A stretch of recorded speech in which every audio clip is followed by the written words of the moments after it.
Hi, everyone, and welcome to Live with the 19th, where we aim to give you a front row seat to conversations at the intersection of gender, politics, and public policy. I'm Johanna Derlega with the 19th, an independent nonprofit newsroom that aims to empower you with the information, resources, and community you need to be equal participants in our democracy. Today, we're celebrating Black History Month with an important conversation about the Black women shaping a new American democracy. Leading today's conversation is the 19th's Editor-at-large Errin Haines. She'll be joined by Atlanta Mayor Keisha Lance Bottoms, LaTosha Brown, co-founder of Black Voters Matter, Massachusetts Congresswoman Ayanna Pressley, and political commentator Tara Setmeyer. This event has been made possible by the Raven Group, Julie Fisher Cummings, Sonia Howell Perkins, Lisa Vallone, and Mona Sinha, who will share a few remarks before we get started. Representation of Black women in positions of leadership across sectors is critical for much needed change and equity in the United States. Hi, I'm Mona Sinha, board chair of the ERA Fund for Women's Equality and Women Moving Millions. And with my friends, Julie Fisher Cummings, Sonia Perkins, and Lisa Vallone, I'm thrilled to support the 19th News and the amplification of women's voices. As we celebrate Live with the 19th today, lifting up Black feminist leaders during Black History Month, let's remember that true equality cannot happen until the Equal Rights Amendment is codified as the 28th Amendment to our Constitution. That will forever eliminate discrimination based on sex. It matters for everyone. Let's make that a reality in 2021. Thank you all for joining this powerful conversation. I'm deeply grateful to the 19th for bringing these amazing women into our orbit today. A quick reminder that while sponsors help keep Live with the 19th free for our viewers, they play no part in the programming. As today's conversation gets going, we hope that you'll share it on social media using the hashtag #the19thlive. And if you're not already, please be sure to sign up for our free newsletter at 19thnews.org/subscribe, where you can find out about upcoming 19th News events. Finally, if you'd like to see more events like these, we hope that you'll support the 19th by becoming a member today at 19thnews.org/membership. Now, let's welcome the 19th's Editor-at-large Errin Haines. Welcome, everyone, to today's program. As Editor-at-large for the 19th, I'm largely focused on the intersection of race, gender, and politics. And during the 2020 election cycle, I repeatedly came back to a theme in my reporting: that Black women are the backbone of our democracy, that they have been working to form a more perfect union to benefit everyone since before they even had access to the ballot, access that Black women have been defending ever since. Today, there are a record number of Black women in Congress and as leaders of major American cities. A Black woman is the second most powerful person in the country, largely because of the efforts of the Black women who saw her ascent as a return on their investment. But there are again now no Black women in the Senate.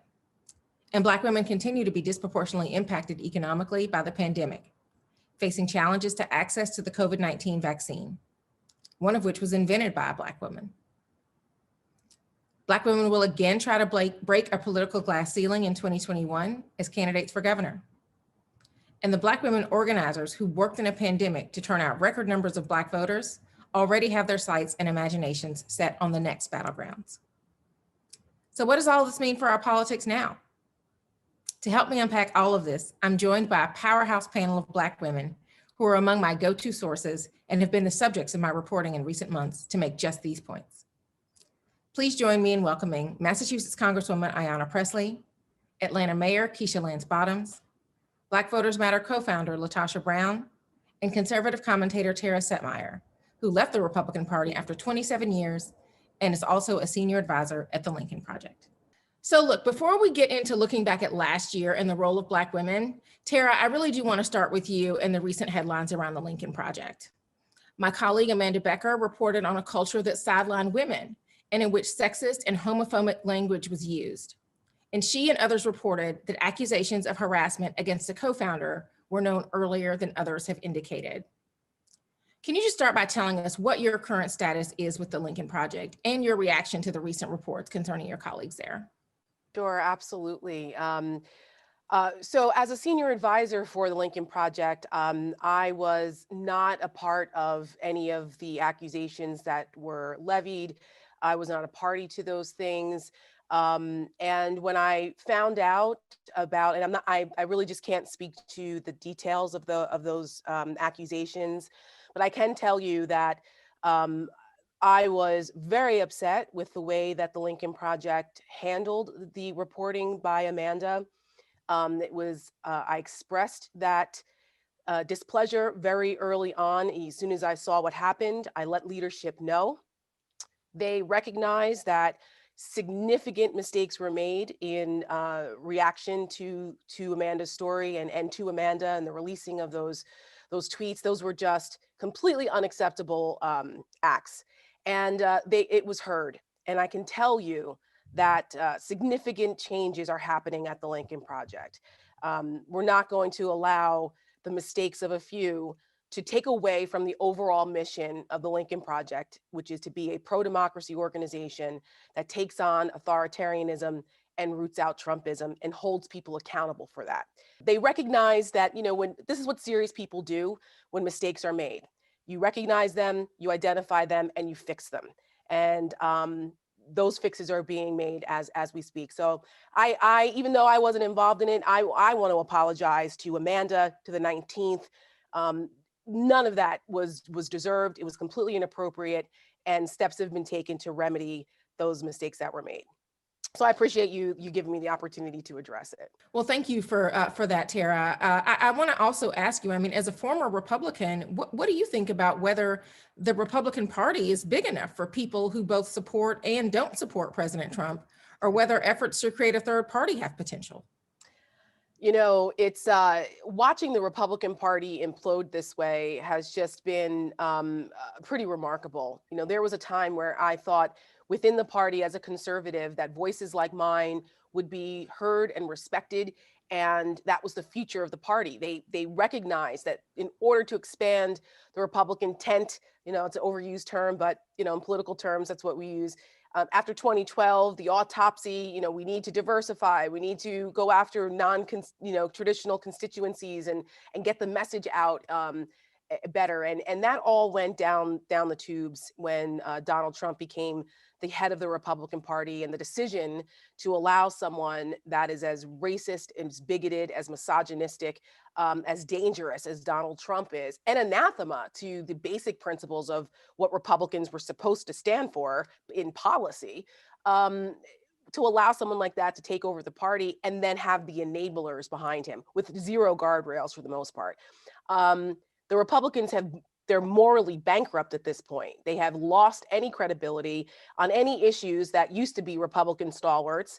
They've become a party of a cult of personality. They don't even have a platform. And as we saw Donald Trump get away for the second time, being acquitted, this time of inciting a deadly insurrection, if that isn't enough to constitute a considerable rebuke of the highest constitutional order, then I don't know what does. And Republicans have decided to come down on the side of a personality cult versus the side of the Constitution. So they will have to reckon with that. I don't see how the party can stay on the path that it's on. There was an opportunity for an off-ramp here to convict Donald Trump and finally exorcise the party of his ilk. But it's clear that Trumpism is here to stay.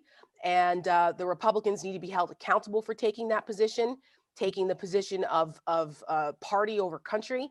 And that's why organizations like the Lincoln Project, it's important for us to be out there holding them accountable in a pro-democracy posture, because democracy is only one generation away. And we saw how from being lost, and we saw how close we came if Donald Trump had gotten reelected. So our collective voices, pro-democracy voices, we can argue policy differences later, but the idea of having to protect our democracy, protect civil rights, protect voting access, protecting the guardrails that make this country the greatest democracy in the world, that came right up to the edge of losing it, we need to double down on those efforts for sure. Yeah. You brought up the impeachment, which we are now just on the other side of acquittal in the second impeachment trial of former President Trump. And I want to turn to you now, Congresswoman Presley, because you were at the Capitol on January 6th during the insurrection. And I just want you to share a bit about your experience and how it was really the latest example of the constant threat that you have lived under as a Black woman who has been a target of right-wing extremism for much of your time in Congress, as I had the privilege of writing about at the end of last year. You know, Errin, the thing is that the fact that it took the insurrection, an attempted coup, an attempt to disrupt the peaceful transfer of power, tenets of our democracy, our democratic institutions, it took a violent white supremacist mob inflicting trauma, injury, causing death, for many to appreciate for the first time the threat that white supremacy is to every American life and to our democracy. And there are many images from the day, including the noose being erected on the west lawn of the Capitol, people brandishing Trump flags, Confederate flags, you know, that haunt me. But the one that resonates with me the most is that of the all Black custodial staff cleaning up the mess of this violent white supremacist mob so that we could continue to ratify the Electoral College. That image haunts me because it is as metaphorical as it is literal. Black folk have been cleaning up the mess of white supremacists for a very long time, and it must end. And what we saw through these impeachment proceedings, again, as far as the House is concerned, you know, we have honored our oath by twice impeaching Donald J. Trump, whom I believe is culpable of many crimes, but including and certainly inciting an insurrection. And the Senate, those 43 senators did not honor their oath. They did not demonstrate a love of country, their constituents, or our Constitution. There are no two sides. They certainly are not patriots. I think that their vote is treasonous. The impeachment matters, who I am so very proud of, put together a compelling, factual, and comprehensive case about Donald J. Trump's role in actively and intentionally inciting a violent mob to attack the Capitol. And those senators must be held accountable. And I quote my sister in solidarity, LaTosha Brown, every day when she reminds us that organized power is realized power, and they should lose their seats. And furthermore, those who perpetuated this big lie of voter fraud, who were accomplices in their rhetoric and some of their actions in this insurrection, must be held accountable. And I believe they should be expelled because they have violated the Constitution, and they have emboldened a threat to every American and to our democracy. The impeachment was just as much about accountability, Errin, as it is prevention. And so that is deeply concerning. And so we must do the work of holding those accountable who aided and abetted, whatever individuals and agencies. I called for an investigation in my capacity as a member of the Oversight Committee within hours of the attack. Relevant congressional committees are doing those investigations. Any members, again, should be held accountable and expelled. But at the end of the day, and I'll end here, Errin, it is about more than just ensuring that a breach of the Capitol never occurs again, that a violent white supremacist mob never comes to the steps and seizes the Capitol again. This isn't about me or anyone else being safe in the Capitol. This is about the work that we must do to ensure that people can authentically show up in the world as they are and feel safe in this country. And so that is the deeper work that we must do. And recognizing that systemic and structural racism lives within the foundation of white supremacy. Well, You make a really good point about, being able to show up authentically in this world and feeling safe. And frankly, you and I have talked about this, Mayor Bottoms, you and I have also talked about this, given that both of you, have gotten threats just for being who you are as Black women who are elected officials. I want to ask both of you, is this what being a Black woman elected official is now? Mayor Bottoms, I'll start with you and then I'll come back to you, Congresswoman Presley. Unfortunately, it is. And it really, in so many unfortunate ways, is what it's like to be a Black woman in America. I saw an interview with Michelle Obama where she talked about feeling invisible at times. And she told the story of going into an ice cream shop and she and her girls being ignored with no recognition at all. That she was the first lady of the United States, but secondly, that she was a woman waiting to be served. And it's what we experience day in and day out. And you layer on top of that a title and authority. And in so many ways, it brings out the absolute worst in people, the disrespect, the disregard, just the free way in which people hurl insults at us. But that being said, still we stand. And Black women across this country, and your panel is a reflection of that. You are a reflection of that. We are still leading and we are still standing because it's nothing new to us. This is what we've endured for generations on end. And yet we still get up and we go out and we do what we have to do because we know our families and our communities are depending on us to do that. But for me, and listening to everyone speak, Donald Trump in and of himself was not the problem for me. He was one man. The biggest problem for me were all of those who stood with him and those who stood silent beside him. And it really speaks to how much work there is still to be done in our country. But I was so encouraged in November, back in the spring, when we had the protest in Atlanta, and I called on people to register to vote, to show up and vote. Tasha and so many others got people out to register to vote. We understood that we had the power within us to make a change in this country, and we've done it. We've done our part as we continue to do our part each and every election cycle. But there's still so much work to be done and still so many more elections to be won. But what we've seen over the past year in our country is nothing that I thought I would see in my lifetime. It's what we've read about. It's what we've heard our parents talk about. But to witness it has been sobering, to say the least. Yeah. Well, Congresswoman Presley, when we spoke about this issue, you told me, this is not what you signed up for as an elected official, and yet this is what has come with the job, unfortunately. Can you talk about, whether, if this is what being a Black woman elected official is now, and what your advice is for Black women who may be considering running for office? Occasionally there's a graphic that resonates with me that pops up there. And one that I saw recently was that Black women can't be your target and your shield.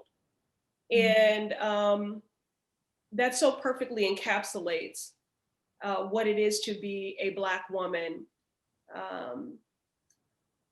as a movement builder, an activist, a truth teller, an elected official, a policymaker.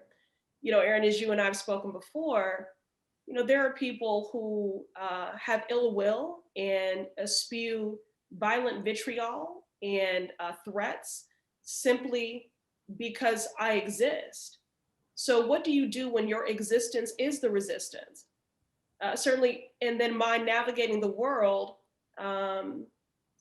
with alopecia as a bald Black woman is disruptive for people and even violent in many ways. I certainly have seen an increase in the vitriol and in the threats. They often liken me to being a radical skinhead. They don't know anything about why I'm bald. but they perpetuate a big lie about my heart and my intention simply for how I show up. And that puts my life in jeopardy. And that's true every day. We do see an unprecedented number of Black women leading and running. And I do want to say, when you're talking about LaTosha Brown and Stacey Abrams and others, and the acknowledgement that and Mayor Bottoms, that this work, this organizing has been going on for decades, right? And I'm so glad that finally there is an acknowledgement of the labor of Black women, because I would never give short shrift to our Black girl magic, because that is real. But it is Black girl magic and Black woman work. It's not or, it's and. And often our labor has not been recognized. And if it has been recognized, it has not been honored. It has not been celebrated. And so I'm encouraged by that. And we do see an unprecedented number of Black women running. And I don't know if they all appreciate what they will invite just by taking up space. Well, Congresswoman Presley, you walked me into my next question, because speaking of which, Black women in positions of power in this country, with the ascendance of Vice President Harris, there are no Black women, as I said, currently in the Senate. And so I have to ask if we could see you running for Senate soon. And if not, are there colleagues of yours, either in the Congressional Black Caucus or anywhere in the country, who you would like to see run? Look at this. I'm not mad that the journalist at this table is trying to make news. I respect it. Listen. I respect it. Get ready, Mayor Bottoms, get ready. You know what, Errin, the truth of the matter is that I've always just followed the work. This was not, I did not calculate, a run to the city council or to the Congress. I was the first woman of color, first Black woman elected to the Boston City Council. That took 100 years. I'm the first person of color, period, and Black woman to represent the Commonwealth of Massachusetts in the House of Representatives. That took 230 years. In a state that is defined by many as being progressive, right? Because of how we've led on issues like marriage equality and healthcare reform. But we have lagged when it comes to leadership parity and that representation in race and gender. And that has been to the detriment of our policies and everyone else. So I'm just following the work, so we'll see where the work takes me, what God and my constituents decide. So Mayor Bottoms, you were an early surrogate of President Biden during the Democratic primary, and you talked about the pragmatism that went into your decision. And that's something that I heard a lot from Black voters. It's something that I heard a lot talking to LaTosha. I want to ask what should you and those voters expect now from the administration, because you helped President Biden and Vice President Harris get elected. I want to hear from you on this. And then after that, I want to hear from LaTosha. And Errin, you and I talked about this. My best focus group during the election was always my mother and her friends. And how did they feel? How were they being influenced? What were the things that mattered to them? A group of seasoned Black women who knew that Joe Biden would be president before the rest of the world caught up with that notion. Mm-hmm. And so my expectation really is in keeping with all of the things that he committed to during the campaign. When he created his criminal justice reform policy, he sent that policy to us in Atlanta based on some of the work that we were doing, asking, was he doing enough? There were things like the elimination of cash bail bonds. We're doing some creative work in Atlanta in attempting to transform our jail.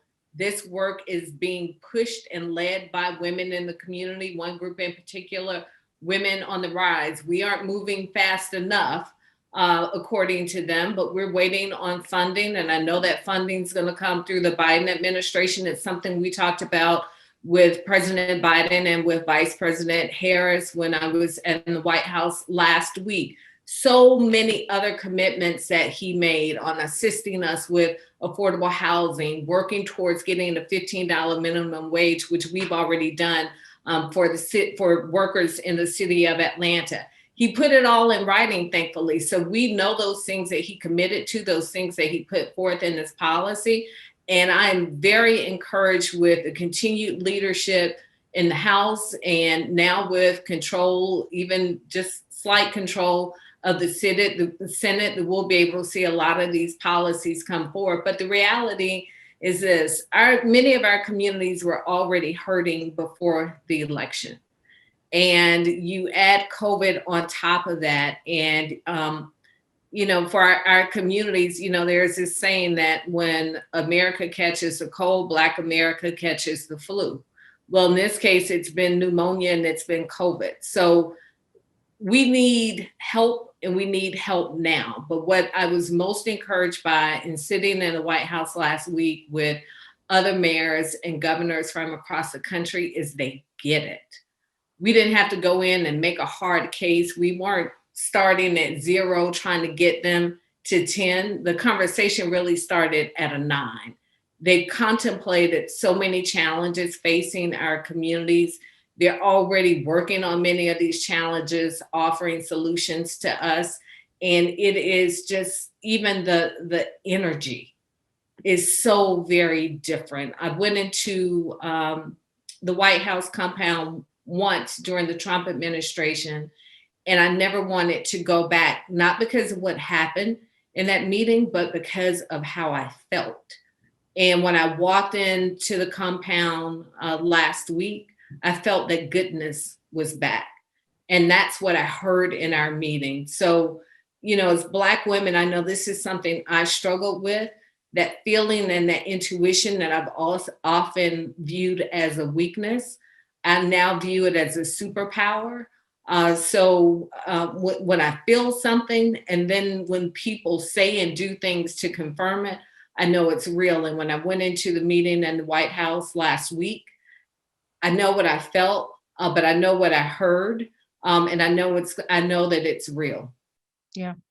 Latasha, I want to come to you because you were on the ground in so many of those communities, hearing directly from Black voters, from Black women, about what they needed. As you and I have discussed so many times, so much of the work that you were doing was around getting them to recognize their power. It wasn't even necessarily about the candidates, but about the power that those voters had to really shape our democracy. And you were also one of a group of Black women that called for a Black woman to be the second most powerful person in the country. And so I'm wondering now that you were part of just the machine that helped propel the Biden-Harris administration into existence, what you think or what your expectation is from this administration for Black voters and for Black women in particular. I want to say, my mayor's name is Keisha. My vice president's name is Kamala. And both of those, even when I think about that, at a time that was not the case, that was not even a possibility. And that was created because people did the work. That was created because Black women never gave up. That was created because in spite of everything happening, we decided to show up over the years, far, far before I was born or any of us were born on this panel. We're a continuation of that work that led for the opening of that. But I also, when I think about, where we are right now, I am hoping that this moment, that we actually take the opportunity to be honest about where we are and how we all have hidden behind American exceptionalism.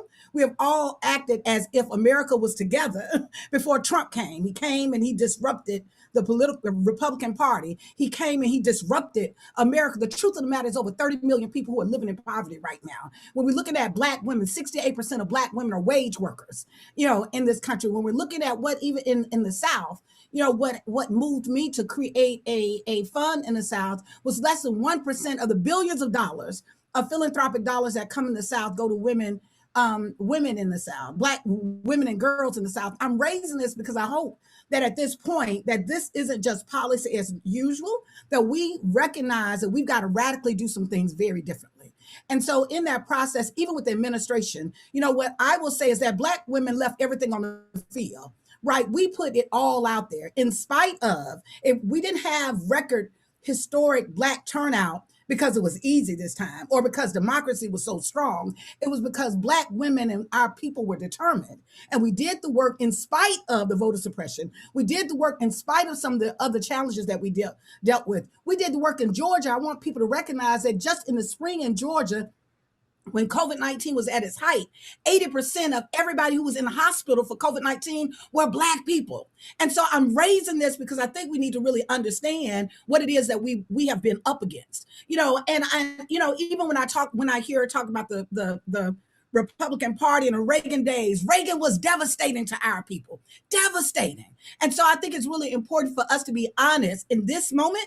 Oftentimes my grandfather would say, until the pain of change of staying the same becomes greater than the pain of change, you won't ever change. And so right now in this moment of discomfort, I hope we have the courage to be honest. And so when I think about this administration, I think about going forward, I will say I give kudos. I commend, I think, the spirit and the energy and the direction of what I've seen President Biden start off the administration. But I also want to remind folks that at the wee hours of this campaign, folks were sitting with bated breath trying to figure out what are those Black folks, those same Black people that we all witnessed in 2018 be disenfranchised, right? The same Black folk that literally were disenfranchised at the gutting of the Voting Rights Act in 2013, right? Now the whole fate of this country, in many ways, was dependent on those same Black folks who were disenfranchised. I'm saying that because I think one of the key pieces, in this first 100 days is there should be a sweeping voting rights policy that comes out of the protection of Black votes, the protection of Black voters and voters in this country. We're talking about Trump and what he did in the insurrection, but it's amazing. It's actually baffling to me that people act like that they have forgotten that there were marches all across this country saying to disenfranchise Black voters, to not count our votes. That we have forgotten that on the same time that right before the insurrection, that the president called down to our state of Georgia to ask the Secretary of the State to find him some votes, that literally that part of, and to disenfranchise others. And we all have to be honest and know that part of that is because one of the key point and foundation for the Democratic vote that was catalytic in what happened in Georgia was the Black vote. And so I'm raising that because every time there has ever been historically, every time there has ever been Black progress in this country, there's always been white backlash. And so we're already seeing legislation to come after Black voters in this state. We're already seeing investigation of organizations that were on the ground doing the work. We're seeing this all across the board. We're already seeing personalities, even the narrative get shifted that, it wasn't Black voters, it was this group of Republicans or this group. My point is we have always been marginalizing our own victory. And so I'm hoping that in this, as we're talking about moving forward in this administration, there are a couple of things I want to see. The first thing I want to see is as I said, I think we have to take voting rights. If we're talking about the strengthening of democracy, it's not just electing who we're going to elect in one election. It literally is, how are we going to strengthen the infrastructure in this country? The Constitution says we the people, not we the party, not we the political candidates, but it says we the people. And so I think that that's one thing that I am looking for the Biden administration to take seriously and to actually move expeditiously, even with the Department of Justice. And so there's an immediate restoration of voting rights in this country. And I do want to remind people that I'm a native of Selma, Alabama, and a student of the work and the voting rights movement. And even if you just restore, right, the Voting Rights Act is not enough. It was never enough at the time. It was actually a compromise at the moment in which it took place in 1965. So we have to have something sweeping that protects the democratic rights of voters in this country. The second thing is, as I mentioned earlier around Black women, we're talking about Black women. It's not just enough for us to talk about even wages, even though that's very important, right? But we also, in terms of economic opportunity, around business opportunity, there should be a sweeping economic package. Over and over again, I am so grateful that the world has discovered us, right? But we've been here all the while. I am so grateful, that all of us, there's this acknowledgement of what Black women, but the way that you can show that you appreciate and there's a value of Black women, particularly since in many ways we have carried democracy on our back. And not just this election or the election before that, but continuously, including in the women's suffrage movement 100 years ago, even when our white sister counterparts would not even stand with us, and it was 50 years later before we got our right to vote. But if we are really serious, how are we going to materially change the lives of Black women? How are we going to make sure that they have the same kind of economic opportunity, that we literally shift in terms of, we're talking about economic parity, when we're talking about the opportunity that our businesses are supported. When you look at Black women, every category, they tell you, in America, one of the things you do, use your civic responsibility. Black women turn out to vote higher than any other constituency group in this country. We talk about Black women, like one of the things you got to do is start business. Black women actually start businesses more than any other constituency group in this country. You got to go to college. Black women enter college greater than any other constituency group in this country. Then how in the world are we at the bottom when it comes to economic and health outcomes? Something is not aligned. And we're going to have to be honest in this administration. We need to be honest to really take the time to unravel that part of what Black women, the reason why I think that we fight the way we fight is we uniquely sit at the intersection of sexism and racism, which are the two evils that I think continue to hold America from ever being its greatest, ever being its best self. And so I think one of the ways, there's nothing that I know that Black women have actually fought and supported in this country for policy that did not benefit all of this country, all of this nation. So if we create a policy and an agenda that will actually materially change the lives of Black women, it will actually be the best for America. For all of us will benefit from that. That could be the rising tide that President Biden speaks about that lifts all boats. Listen, Tara, I want to come back to you because, so many of the issues that Latasha just talked about, these are not partisan issues, right? On the economy, on voting rights, right? The politics of voter suppression should not be a partisan issue. I'm wondering, coming out of a year where, the rallying cry was listen to Black women. Again, I know you've left the party, but is it time for the Republican Party to listen to Black women? And if not, do they ignore Black women at their peril? Well, I think that we've already discovered that ignoring the voices of Black women was at their peril. They lost the White House. They lost the White House. They lost the Senate. They do not control the House. Black women saved this democracy. It started with Joe Biden in South Carolina and rallying behind his candidacy, and we took it from there. To what Latasha was talking about, and mobilizing on the ground, and the labor, the labor of Black women organizing and being out front. Like this is not new. Black women have led in these areas for decades. All the way back to the suffrage movement, when Ida B. Wells, who is one of my personal historical heroines, when she said, no, we are not going to march in the back of this women's suffrage movement in March in 1913. I will march right up front with my white counterparts in solidarity where we deserve to be. She didn't sit back and let that happen.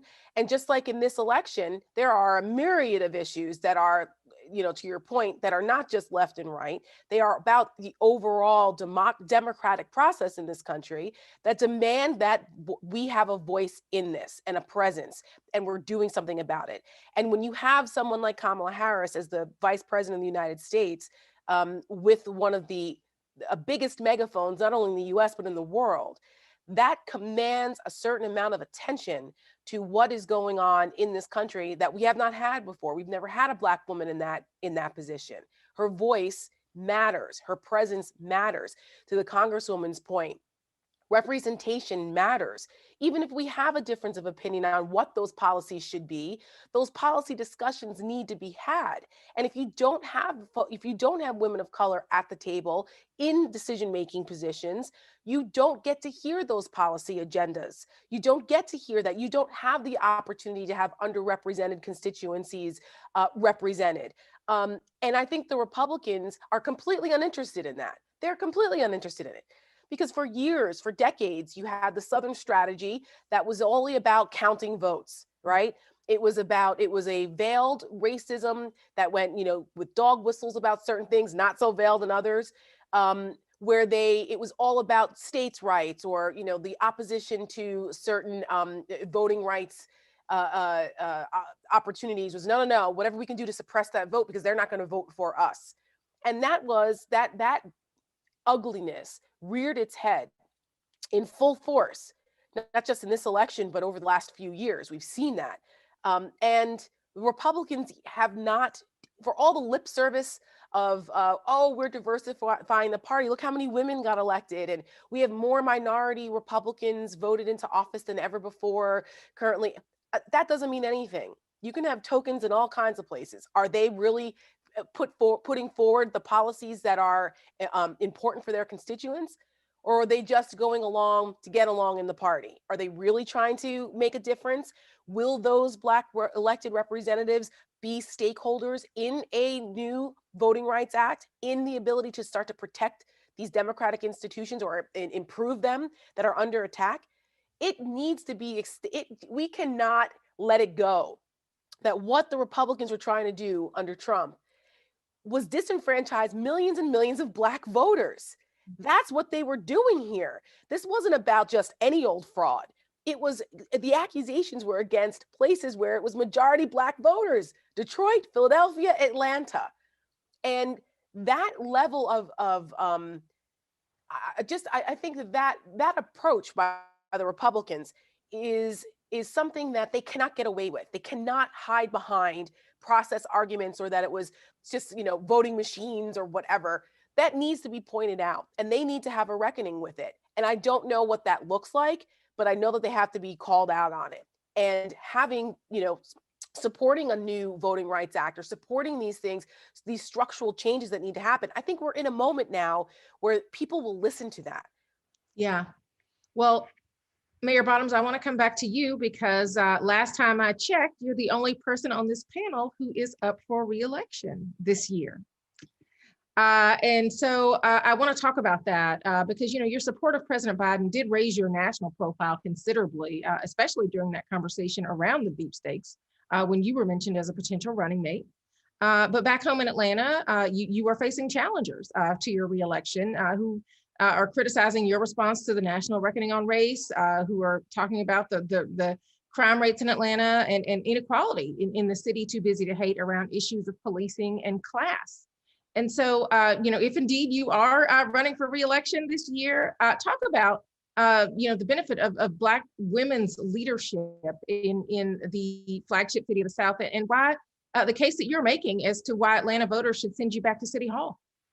Yeah, Errin, I don't take being mayor for granted, and it's not a right. It is something I had to earn when I ran in 2017. It's something I will have to earn once again. Every election is a new election. I don't begin to think that I even will pick up where I left off. It's a clean slate, and I have to once again prove myself to voters. But I can say this, beyond being mayor, this election mattered to me as a woman, as a mother, as a part of American society. So what I did on behalf of Joe Biden and Kamala Harris was as much about my children as it was anything else. I could not look my children in their eyes and explain to them why I sat on the sidelines when the future of our country was at stake. And so I would do it all over again. Now, the byproduct of that is that Atlanta is top of mind for the Biden-Harris administration. We do have a seat at the table, as evidenced by my invitation last week. But those challenges that our city and our community faces, those challenges are very, very real. And I think what's often missed by people is in the midst of the pandemic, in the midst of the social justice movement that we've seen, we've been making progress in Atlanta, but so much of it was put on hold because of the pandemic. And so much of it was put on hold because local leaders like myself had to step up to the plate because we didn't have any help in the White House. I cannot tell you how much of my week and how many of my days would be taken up dealing with things that as a mayor of Atlanta, I shouldn't even have to concern myself with. I really shouldn't have to concern myself with pandemic response because that's something that our governor and that our president should have had at the top of their agenda. But be it as it may, as we do, especially as Black women do, we step up and we do what we have to do because if we don't do it, nobody else will. Well, this conversation I could have with all of you all day, and I often do, and y'all know me, so you know that I'm telling the truth. But we have to close out. But before we do, I just want to get a final thought from each of you about what you are looking forward to from Black women's leadership in 2021 and beyond. Let's start with you, Congresswoman Presley. Well, as we were talking about the administration, I can't underscore enough that if history is written by the winners, then this is our page to write, because it is the most marginalized. Black women, brown, indigenous, AAPI, disabled, young people, queer, the most marginalized, mobilized, and met the moment. And because that movement met the moment, democracy is breathing another day. And I'm very encouraged that in Joe Biden and Kamala Harris, we have compassionate leadership after 4 years of an administration that had contempt for the American people. We do have thoughtful and compassionate partners, but part of a partnership is accountability. And so now it is on this movement to hold this administration accountable to a vision and promises that were made on the campaign trail. And so for me, what I remain squarely focused on is legislating the values that we espouse. Again, the disproportionate hurt and harm that Black folk, Black women have experienced was codified in our laws. So if we can legislate hurt and harm, then we must legislate equity, healing, and justice. Tara, what about you?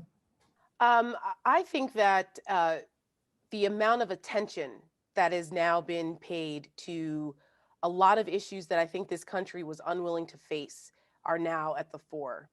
And there can no longer be a head in the sand approach to some of these structural problems in this country, particularly around race and gender.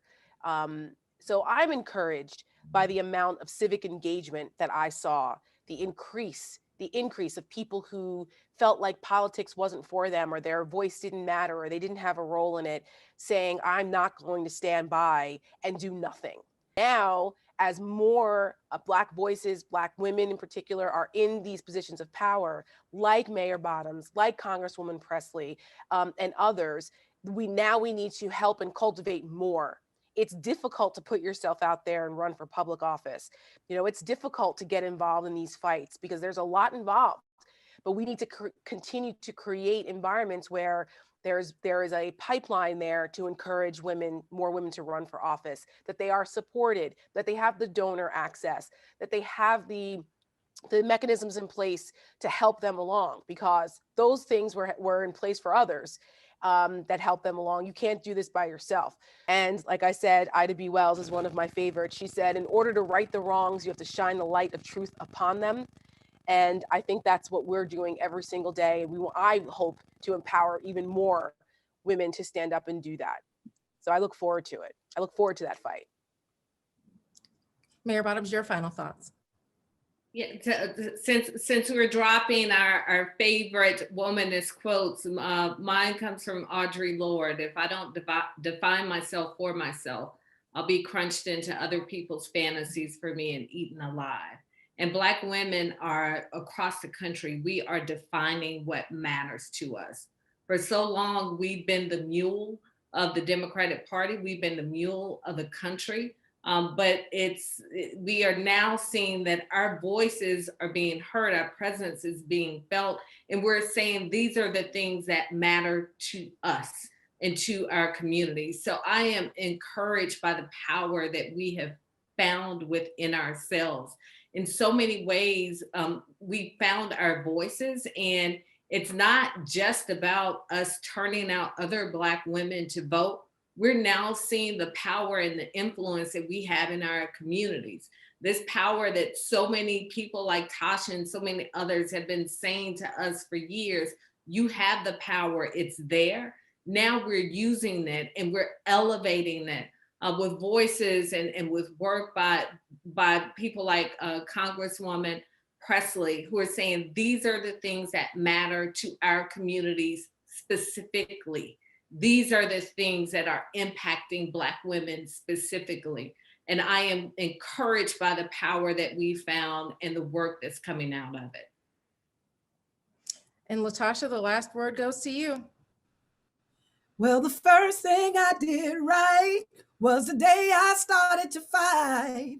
Keep your eyes on the prize and hold on, hold on. You know, some people think that the ultimate prize is democracy. That's not what my belief is. You know, democracy is a means to an end, not an end in itself. The ultimate prize is how do we support and how do we literally put our values in the love of humanity.